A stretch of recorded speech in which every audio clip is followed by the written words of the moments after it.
Rajkot crime બ્રાન્ચના DCP Jagdish Bangarwa પર જે પ્રકારે કોળી યુવક એક પછી એક ગંભીર આરોપ લગાવી રહ્યો છે તે મામલે હવે ખળભળાટ મચી રહ્યો છે અને જગદીશ બાંગરવાની ક્રૂરતા અને થર્ડ ડિગ્રી ટોર્ચરના આરોપનો મામલો પહોંચ્યો છે હવે રાજકોટના પોલીસ કમિશનર પાસે વિગતવાર વાત કરવી છે શું છે હવે મામલો તેની।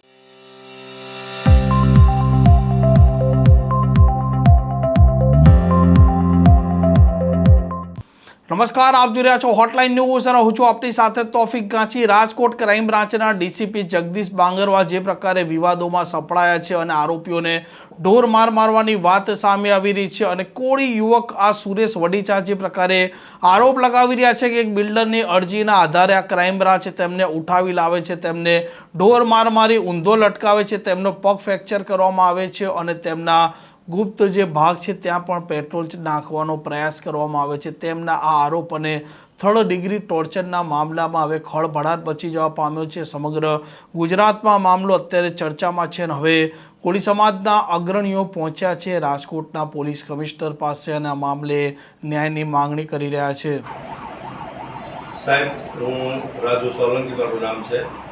ગુજરાત કોળી સમાજ વીર માનદાતા સંગઠન પ્રમુખ છે। અહીંયા જે આગેવાનો આવ્યા છે સમગ્ર ગુજરાતની અંદરથી કોળી અને ઠાકોર સમાજના આગેવાનો છે। ખાસ કરીને અમારી રજૂઆત સાહેબ એ છે કે જે રીતે તારીખ 23ના રોજ સુરેશભાઈ નામના યુવાન પત્રકાર કોળી સમાજના પત્રકાર સાથે પોલીસ દ્વારા જે દમન ગુજારવામાં આવ્યું, એને અસહ્ય પીડા આપવામાં આવી, જે હેવાનો ન કરી શકે એવું કૃત્ય એમના સાથે કરવામાં આવ્યું। ડીસીપી જગદીશ બાંગરવાની મારફત સાહેબ આ જે કૃત્ય છે એ ખૂબ જ બેરહેમીથી આ યુવાન સાથે કરવામાં આવ્યું। માત્ર ને માત્ર એના ઉપર એવા આક્ષેપ કોઈ બિલ્ડર દ્વારા, બિલ્ડર પણ લોકોમાં એવી ચર્ચા થાય છે કે આ અધિકારી ડીસીપી જગદીશ બાંગરવા છે, એની સાથે મિલીભગત છે, એની સાથે સાંઠગાંઠ છે। આ સુરેશ નામનો યુવાન છે એ અવારનવાર જ્યાં જ્યાં ખોટું થતું હોય, કાળા ધંધાઓ થતા હોય, કાળા કામો થતા હોય, ત્યાં આગળ જઈ એ વિડીયો બનાવી કે એનું શૂટ કરી અને એને ઉજાગર કરે, એને વાયરલ કરે કે એના ઉપર એક્શન કેમ નથી લેવાતા।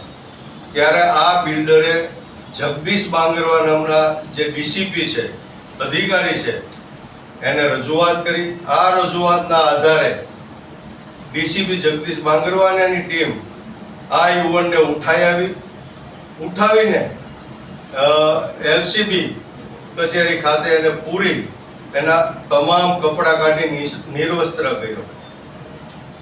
ત્યારબાદ એને ઊંધા માથે સાહેબ લટકાડ્યો પાઇપ સાથે લટકાડી અને એને ધોકા અને પટ્ટા વડે મારવામાં આવ્યો।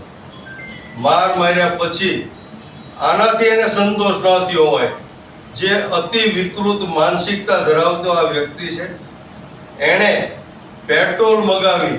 અત્યારે આ દેશની અંદર, ગુજરાતની અંદર પેટ્રોલની અછત છે। પોલીસ અધિકારી તરીકે આ પેટ્રોલ ક્યાંથી આવ્યું, કેવી રીતે આવ્યું, કોણે આપ્યું, એની પણ તપાસ થવી જોઈએ। આ અધિકારીએ ડીસીપી જગદીશ બાંગરવાએ આ યુવાનને ઊંધા માથે લટકાડી, પગમાં દોરડા અને ધોકા બાંધી અને આતંકવાદીની સાથે જે વર્તન ન થાય, આતંકવાદીની સાથે જે કૃત્ય ન થાય એવું થર્ડ ડિગ્રીનું ટોર્ચર આ યુવાનને આપી એના ગુપ્તાંગમાં, એના પ્રાઇવેટ પાર્ટમાં પેટ્રોલ નાખવામાં આવ્યું। હદ તો ત્યારે વટાવી દીધી કે એક ફેરી એને ઉપર ચડાવીને બાંધીને માર્યો, ઉતાર્યો, પેટ્રોલ નાખ્યું, વળી પાછો થોડી વાર થઈ એટલે પાછો એને ઉપર લટકાવી અને બીજી વાર માર્યો। એટલે મારે એ પૂછવું છે સાહેબ આપને, આપ ચાર્જમાં છો બરાબર, તો સાહેબ મારે આપને એ પૂછવું છે કે આવા પાવર્સ આ તમારા પોલીસ અધિકારીઓને કોણે આપી દીધા છે? કદાચ એ ગુનેગાર હોય, કદાચ એને કઈ ગુનો કર્યો હોય, કદાચ એને કોઈની પાસે પૈસાની લેતી દેતી કરી હોય, તો મારે એ કહેવું છે ગુજરાતની અંદર 80% પોલીસ અધિકારીઓ, 80% નેતાઓ અને અધિકારીઓ, સરકારી અધિકારીઓ મોટા ભાગના લોકો ઘણી વખત, અસંખ્ય વખત લાંચ લેતા પકડાયા છે, હપ્તા લેતા પકડાયા છે, બરાબર? તો એને કેમ આવું એની સાથે કૃત્ય કેમ કરવામાં ના આવ્યું? આ સુરેશ નામનો વ્યક્તિ છે, એ ગરીબ પરિવારનો છે, પછાત પરિવારનો છે, કોળી અને ઠાકોર સમાજના પરિવારનો દીકરો છે. તો આના સાથે આવું કૃત્ય કેમ? તમને જરા કે શરમ નથી, બીક નથી? ખાકી વર્દી પહેરી લીધી એટલે આપણા બાપુજીની આ પેઢી થઈ ગઈ છે. તમે કાયદાની ઉપરવટ જઈ અને તમે કાયદાની ઉપરવટ જઈને આવા કૃત્ય કરો. રાક્ષસ ન કરે એવા કૃત્ય તમે કરો. એટલા માટે ખાસ કરીને બીજું કે આ સુરેશ સાથે જે ઘટના ઘટીને, આવી ઘટના અસંખ્ય લોકો સાથે ઘટી છે, આવી અમારા પાસે માહિતી આવી છે. આની પણ યોગ્ય તપાસ થવી જોઈએ, ઝીણવટભરી તપાસ થવી જોઈએ, નિષ્પક્ષ તપાસ થવી જોઈએ. એસઆઈટી અને ઉચ્ચ અધિકારીઓ દ્વારા આ તપાસ થવી જોઈએ એવી અમારી માંગણી છે. બીજું કે આ અધિકારી છે, એણે જે કૃત્ય કર્યું છે એ ખરેખર માનવ જાત માટે શર્મસાર છે, ખૂબ જ કલંકિત છે. પોલીસ ડિપાર્ટમેન્ટને કલંકિત કરે એવી ઘટના છે. અને 100% આ જે પોલીસ અધિકારી જગદીશ બાંગરવા છે, એની શારીરિક તપાસ પણ થવી જોઈએ, કારણ કે વિકૃત માઇન્ડનો વ્યક્તિ હોય એવું દેખાઈ આવે છે. કારણ કે અવારનવાર આના ઉપર આવા આક્ષેપો થયેલા છે. અને જો આ વ્યક્તિ જે સુરેશની સાથે આ કૃત્ય થયું છે એ સાબિત થાય તો એના ઉપર એફઆઈઆર દાખલ કરવામાં આવે અને તાત્કાલિક ધોરણે એ ભાઈને, આ અધિકારીને જેલના સળિયાની પાછળ ધકેલવામાં આવે અને કાયમ માટે એને પોલીસ ડિપાર્ટમેન્ટમાંથી ડિસમિસ કરવામાં આવે અને એના વર્દી પટ્ટા ઉતારવામાં આવે એવી અમારી કોળી અને ઠાકોર સમાજની ઉગ્ર માંગ છે. અન્યથા જો 8 દિવસની અંદર અમારી માંગણી પૂરી નહીં થાય તો આવનારા દિવસોમાં સમગ્ર ગુજરાતનો કોળી સમાજ ગાંધી ચિંધ્યા માર્ગે અને જરૂર પડે તો રસ્તા ઉપર આવવા માટે પણ મજબૂર થશે સાહેબ. તો મારે આપને પૂછવું છે સાહેબ કે પોલીસ તરીકે આ કૃત્ય જો થયું હોય તો એ યોગ્ય છે કે નહીં? નહીં, આ કૃત્ય જે થયું છે એના પ્રાઇવેટ પાર્ટની અંદર પેટ્રોલ નાખવાનો કઈ કાયદો છે? ક્યાંય તમારા કાયદામાં લખેલું છે? પણ તપાસનો વિષય તો કેટલી તપાસ, હજી સુધી એની ફરિયાદ નથી લેવામાં આવી, એફઆઈઆર લેવામાં નથી આવી. એફઆઈઆર કેમ લેવામાં નથી આવી? ઘણા કિસ્સામાં એવું બને છે સાહેબ. એક વસ્તુ કહું, અમે પણ જાહેર જીવનમાં છીએ, અમે પણ કાયદા થોડા ઘણા જાણીએ છીએ. પણ જે કોઈ દર્દી હોય, કોઈ પણ જેની ઉપર જે આ ઘટના ઘટી હોય, એ લોકો હોસ્પિટલાઇઝ હોય, ત્યાં પોલીસ ડિપાર્ટમેન્ટે જઈ અને એની ફરિયાદ લેવી જોઈએ, પંચનામું કરવું જોઈએ અને એને પૂછી અને એની ફરિયાદ લેવી જોઈએ. અને એની ફરિયાદ સાચી ન હોય તો એ કોર્ટ નક્કી કરશે. નક્કી કોર્ટને કરવાનું છે, પોલીસ નક્કી કરવાની છે. આમાં પણ ગુનેગાર તરીકે એને પકડીને એની સાથે આવું જધન્ય કૃત્ય કર્યું છે, ત્રાસદાયક કૃત્ય કર્યું છે, તો એને તો પોલીસનું કામ એ છે કે એને પકડીને એની ઉપર એફઆઈઆર કરી કે ભાઈ આ ખંડણી માગે છે એટલી એની પાસે આ પુરાવા છે એમ કરીને કોર્ટમાં રજૂ કરી દેવાના હોય. એના બદલે તમે જજ છો, તમે કોર્ટ છો, તમે હાઈકોર્ટ છો, સુપ્રીમ કોર્ટ છો, તમે તમારી કસ્ટડીમાં લાવી અને એને ઢોરને ન મારી શકાય એવી રીતે તમે ઢોર મારો, એની સાથે અમાનવી કૃત્ય કરો. કેટલી હદે આ તમને કોઈ શરમજનક બાબત છે. જાડેજા સાહેબ, ગુનો શું હતો સુરેશભાઈ? નહીં, આપને ખ્યાલ હોય 151 જે તમે લગાવી છે, બરાબર? એ ગુનામાં આવડી મોટી અટકાયત ને આવડું મોટું ટોર્ચર થાય?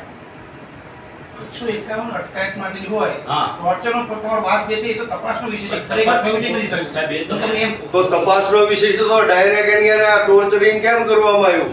ટોર્ચરિંગ થયું છે કે એ જ તપાસનો વિષય તો છે. આ ખોટું બોલે છે. પોતે હોસ્પિટલાઇઝ છે, આટલા દિવસથી હાલે છે, તોય તમે કોણ માનવા ભાંગી ગયો છે? તોય માનવા તૈયાર નથી એમ. એટલે સાહેબ તમે છે ને માનવતા રાખજો. પોલીસની અંદર માનવતા હોવી જોઈએ. માત્ર ને માત્ર તમે કોઈ અધિકારીને બચાવવાના પ્રયત્ન નહીં કરતા, કારણ કે જે સત્ય છે એ સત્ય જ છે. બરાબર, આ યુવાન છે, પછાત સમાજનો છે, સમાનતા હોવી સત્ય જોઈએ. હોય સત્ય જ રહેવાનું. હા, અને હર્ષભાઈ સંઘવી તમારા જે ગૃહમંત્રી છે, અવારનવાર સ્ટેજ ઉપરથી, મંચ ઉપરથી જાહેરમાં બોલે છે કે ચમરબંધીઓને છોડવામાં નહીં આવે. તો અત્યારે દાખલો બેસાડો, તમારામાં તાકાત હોય તો અહીંયા બહાદુરી બતાડો. બધાના વરઘોડા કાઢો છો, આ જગદીશ બાંગરનો વરઘોડો કાઢો. કેમ ત્યાં કઈ ફરિયાદ લેતા નથી? ગરીબ પરિવારનો છે એટલે, પછાત સમાજનો છે એટલે. કાયદો તમામ માટે સમાનતા હોવી જોઈએ. આ દેશની અંદર સમાનતા ધારો છે, બરાબર. આ દેશના તમામ નાગરિક તમામ માટે કાયદો સમાન છે. તો તમે આ ગુજરાતની અંદર, દેશની અંદર ડબલ કાયદા છે. ગરીબો માટે અલગ કાયદા, અમીરો માટે અલગ કાયદા. કઈ રીતનો ન્યાય છે?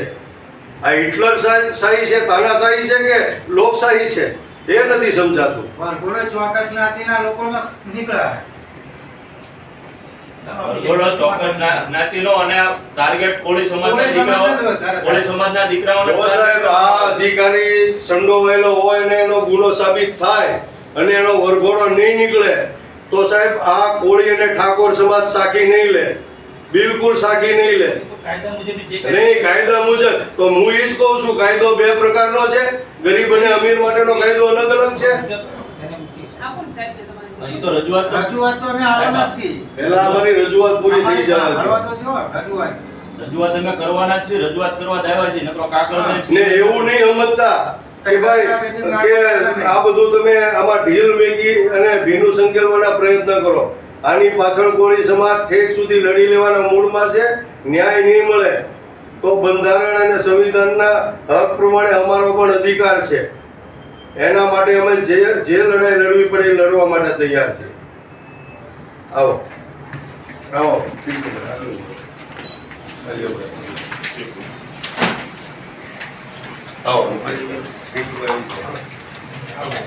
બે જણા અહીં આવી જાઓ. ફોટો આવી જશે, ફોટો ઓકે એક લઈ લો, આડો રાખીને ફોટો લઈ લો. તમે ફોટો લઈ લો, હું શૂટિંગ ફોટો તો સાહેબ અમને એ થાય કે તમારું અધિકારીનું તમારું ઓલું આવે તો તમને કાયદાનું તરત ઓલું થાય, અમારું આવે તો મારો કાયદો. અમારો છોકરો કાંઈ ન હોય તો તરત બધી કલમો લગાવી દે, કાંઈ ન હોય તોય તે. આવા અધિકારીઓ તો જો સાબિત થાય ને તો એને 1 મિનિટ ડિપાર્ટમેન્ટમાં રાખવા ન જોઈએ. રાખો.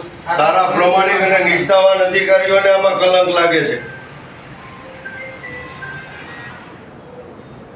બાકી અને આ એક બનાવ નથી, આવી ઘણી ઘટનાઓ બની છે આ પોલીસ સ્ટેશનમાં, આ સાહેબના અંડરમાં.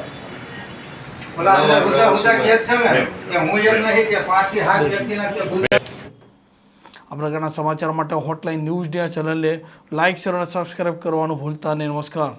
આવા પ્રકારના વિડીયો તમને જોવા ગમતા હોય તો હોટલાઇન ન્યૂઝ ચેનલને લાઇક, શેર અને સબસ્ક્રાઇબ કરો.